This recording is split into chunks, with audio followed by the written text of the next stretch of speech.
Hi everyone, Courtney here, and I'm here today to do part 2 of my top tips for living big on a smaller budget. And so I wanted to preface this with saying that my history, my past, has showed me different scenarios with family members and myself how quickly things can change. And also to be humble and not arrogant. You can go through times in your life where you have money and times in your life where you don't have money. And I think we should always be cautioned about getting too comfortable. And it's really good to have resourcefulness built into us, kind of knowing what we would do. It sounds counterproductive. I'm a stress management specialist, yoga therapist by trade. And years ago, I listened to a Dale Carnegie book. Well, I listened to it over and over and over again, called How to Stop Worrying and Start Living. And one of the tactics is to plan for the worst and then kind of let it go. Like, what would happen if this happened?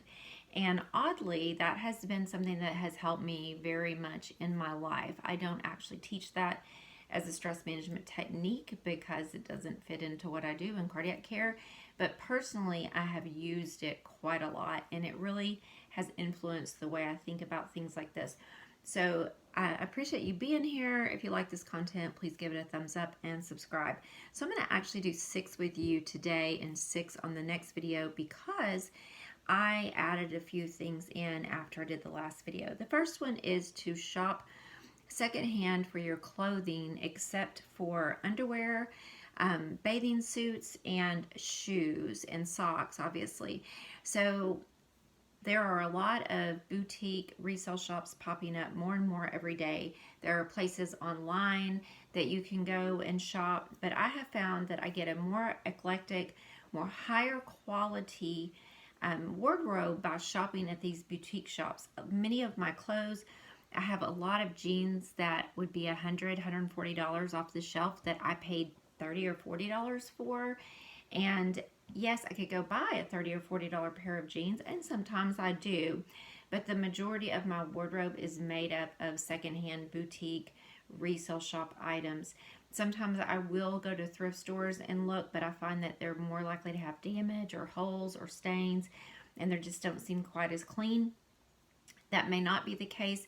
At any rate, bring everything home, throw it in the wash immediately, and then wear it. So with shoes, you can find shoes at thrift stores and boutique stores, and that can be a great way, but a lot of times you need something specific, and it's not the best way to buy the shoes.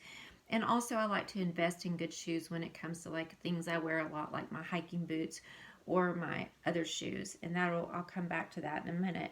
Number 2 is exercise at home. If there's one thing the pandemic has taught us, is that we can exercise at home or outdoors, and that really we need to move our bodies. I mean, prior to about the 50s with Jack LaLanne, exercise wasn't really a term. People didn't like actively exercise unless they were involved in like competitive sports and things like that.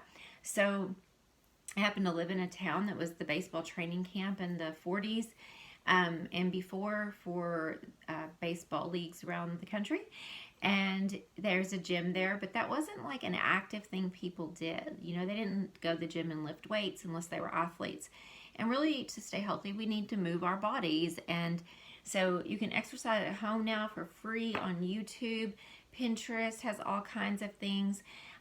Even getting a used treadmill cheaply, because a lot of people buy equipment that they don't use. So finding equipment to use at home, having a home gym, and if you don't have the space, even carving out a little spot in your guest room or your bedroom, even if you have small space, you really only need about the length of your height and width. So if you're 6 foot tall, 6 by 6 should be plenty of space to work out.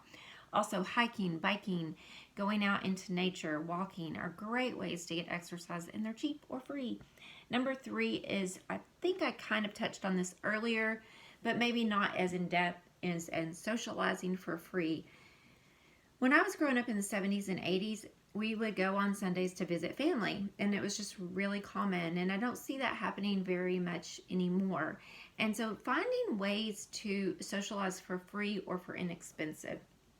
So for instance, I am going out of town this weekend, and I'm going to be meeting some friends. I've looked at the restaurants that I know I'm going to eat at before I go, and this is kind of a treat trip for me. It's a girls trip, so I'm not going to be like super cheap, but I do kind of have a budget and know where I want to eat. I'll go to the grocery store when I get there and eat some of my meals at my hotel room because, quite frankly, I'm a vegan and it's really hard to eat healthy when you're out and about in most places. But finding things and planning ahead, like planning a potluck, or if you're having a social gathering or a holiday event, asking people to bring something to share. It's really simple and commonplace in our mind, but we don't actually always do that. And so, really, really easy. The next one is to buy quality shoes, sheets, appliances, coats, and anything else that you might need to have last. Like appliances, when I had to buy my appliances, I called my appliance repairman, an older man. My whole family uses him. And I just asked him, and he told me Speed Queen washer and dryers were the best. Well, at the time in my budget, I didn't have quite enough for Speed Queen, but I guarantee you the next time I need a washer and dryer, that is what I'm buying. He said the next best thing, I believe, was Whirlpool. I can't remember what it was. I have it back there. It wasn't Whirlpool. But anyway, I did buy the appliances he told me was the second in line. Buy the best you can afford. Do your research. Find out. I said, what do you work on the least? And he told me, and that's what I got. So if you think you're going to wear a coat over and over again, buy a good one. Shoes, comfortable shoes that last are really important. Sheets that don't peel up. Nowadays, you can read the reviews. Sometimes you don't have to spend a lot of money. I have a, what is this thing? It's a Chrome computer, and I went and I purchased an iPad thinking I needed something better to shoot videos. I'm using my iPhone 7 right now. Yes, it's that old. Yes, I can afford a new one, but I can't bring myself to upgrade when something's not broken, and it does the job. Sometimes you can get by and have something quality that lasts a long time, and this little Google Chrome Lenovo computer, I did a lot of research. It's lasted me for years, and it does everything I need it to do, and it was less than $400.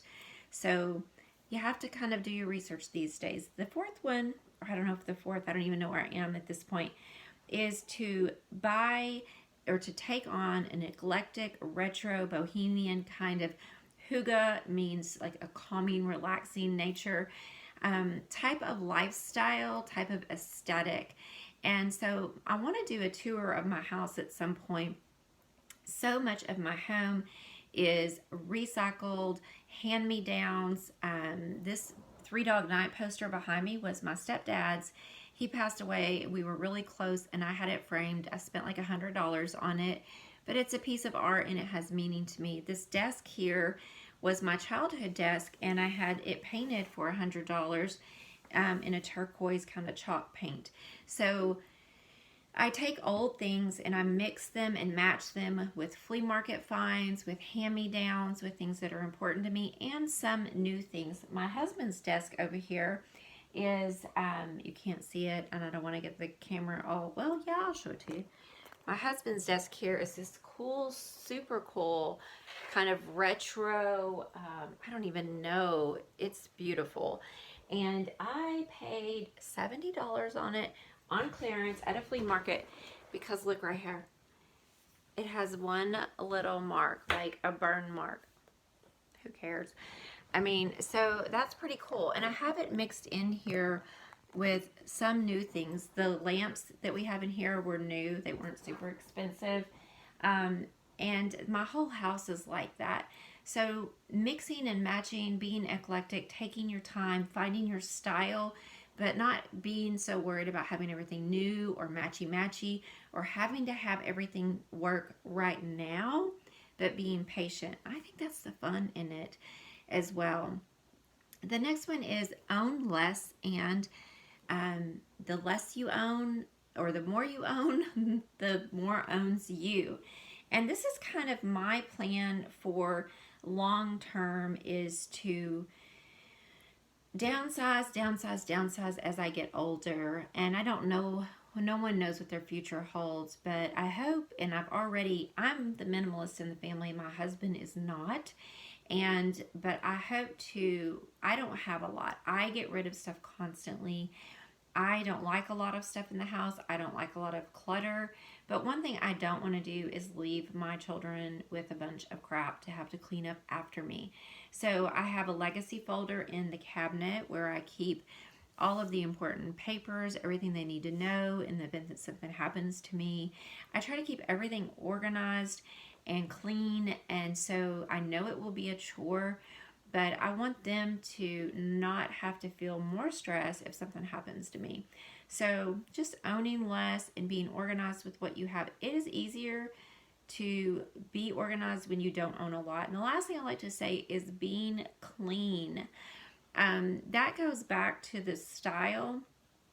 If you would just clean up your house, your yard, your car, wash it, keep it clean, you will feel better about it. You wouldn't believe how many people, there was a study done one time that most people they wanted to sell their house, and it had a whole lot to do with cleaning. And when people came in and just cleaned it up and kind of reorganized it, they ended up really loving their house. So keeping things clean and organized and tidy makes you appreciate and enjoy them more. When I was raising 4 kids by myself as a single mother, I did not have money. My theory was just that I will fix things that are broken, but I will not do anything new. The only thing I did was I saved money to build a fence for the dogs.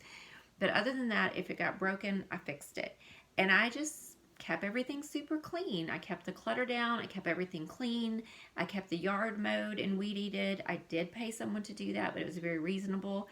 And it really, really helped. And yes, those teenagers should have been doing it, but that's a long story.